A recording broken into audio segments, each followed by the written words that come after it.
त्रिपुरा की 60 विधानसभा सीटों के लिए शाम 5 बजे तक 81% मतदान हुआ।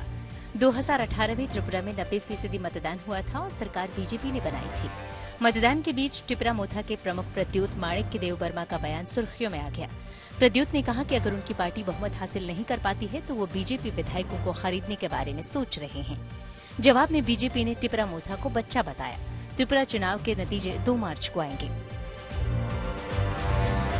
राहुल गांधी ने संसद में अपने भाषण से जुड़े नोटिस पर अपना जवाब लोकसभा सचिवालय को सौंप दिया है। जवाब में राहुल ने अपने बयान को सही ठहराया। इसके लिए कांग्रेस के पूर्व अध्यक्ष ने अलग अलग कानूनों का हवाला दिया है। राहुल ने राष्ट्रपति के अभिभाषण पर धन्यवाद प्रस्ताव पर चर्चा के दौरान हिंडनबर्ग अडानी मुद्दे पर टिप्पणी की थी। बाद में उनके भाषण का हिस्सा हटा दिया गया था और 10 फरवरी को विशेषाधिकार का नोटिस जारी किया गया था। प्रधानमंत्री नरेंद्र मोदी ने दिल्ली के मेजर ध्यानचंद राष्ट्रीय स्टेडियम में आदि महोत्सव का उद्घाटन किया। 27 फरवरी तक चलने वाले इस कार्यक्रम में जनजातीय संस्कृति, शिल्प, खान पान, वाणिज्य और पारंपरिक कला को प्रदर्शित किया जा रहा है। साथ ही प्रधानमंत्री ने राजस्थान से जल जन अभियान की शुरुआत की। कार्यक्रम के लिए पीएम मोदी आबू रोड स्थित ब्रह्म कुमारी संस्थान से वर्चुअल माध्यम से जुड़े। वाटर हार्वेस्टिंग के साथ पेड़ लगाने और जल संरक्षण के लिए लोगों को प्रेरित करना इस मिशन का उद्देश्य है। समाधान यात्रा के आखिरी दिन बिहार के सीएम नीतीश कुमार से एक बार फिर पीएम उम्मीदवारी पर सवाल हुए। उन्होंने कोई जवाब नहीं दिया और बोले कि ये सब बात छोड़िए। विपक्षी एकजुटता के सवाल पर नीतीश ने कहा कि अलग से बात करेंगे। इस बीच उपेंद्र कुशवाहा को लेकर जेडीयू में विवाद गहराता जा रहा है। उपेंद्र कुशवाहा ने 19 और 20 फरवरी को कार्यकर्ताओं की बैठक बुलाई है, जिसे पार्टी के प्रवक्ता ने अवैध बताया है। वहीं उपेंद्र कुशवाहा कह रहे हैं कि वो आगे की रणनीति बैठक के बाद तय करेंगे। रामचरितमानस पर विवादित बयान देने वाले समाजवादी पार्टी के नेता स्वामी प्रसाद मौर्य ने सनसनीखेज आरोप लगाए हैं और कहा है कि बीजेपी सरकार उनकी हत्या कराना चाहती है। उन्होंने कहा कि मेरा सिर कलम करने पर इनाम रखा गया, लगातार धमकी दी गई और अब हमला भी हो रहा है। ये सब मिलीभगत से हो रहा है। दरअसल लखनऊ में कार्यक्रम के दौरान स्वामी प्रसाद मौर्य की महंत राजू दास के बीच तीखी बहस हुई और नौबत मारपीट तक आ पहुंची थी।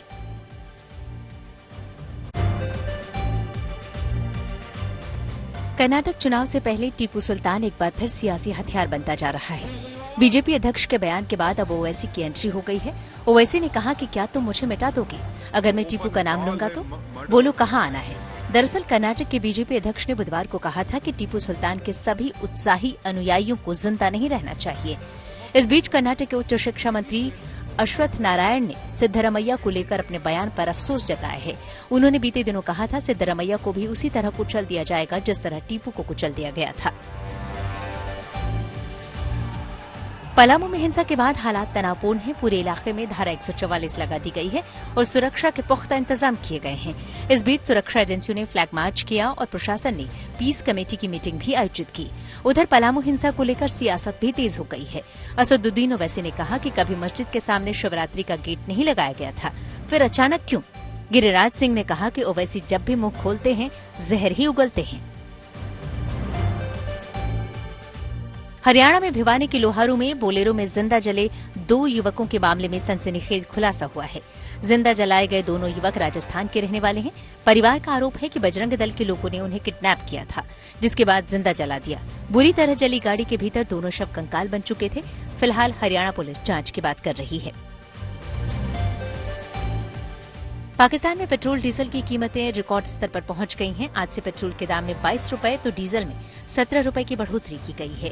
1 लीटर पेट्रोल अब 272 रुपए का तो 1 लीटर डीजल 280 रुपए का हो गया है। इस तरह पिछले 1 महीने में पेट्रोल 58 रुपए और डीजल 53 रुपए महंगा हुआ है। 16 जनवरी को पेट्रोल की कीमत 214 रुपए 80 पैसे तो डीजल की कीमत 227 रुपए 80 पैसे थी। भारत और ऑस्ट्रेलिया के बीच दिल्ली में कल से दूसरा टेस्ट शुरू हो रहा है। दिल्ली के फिरोजशाह कोटला मैदान में सुबह 9:30 बजे से ये मैच खेला जाएगा। 4 टेस्ट मैचों की सीरीज में भारत फिलहाल 1-0 से आगे है। माना जा रहा है कि दिल्ली टेस्ट में भी टीम इंडिया अपने उसी अंतिम 11 को उतारेगी जिसमें नागपुर के पहले टेस्ट में ऑस्ट्रेलिया को पारी और 132 रन से हराया था। कोटला की पिच शुरू से स्पिनरों की मदद करती है और दिल्ली टेस्ट में भी अश्विन, जडेजा और अक्षर पटेल की तिगड़ी कंगारुओं की परीक्षा लेगी। ऑस्ट्रेलिया के तेज गेंदबाज मिशेल स्टॉक के खेलने पर अभी भी सस्पेंस बना हुआ है।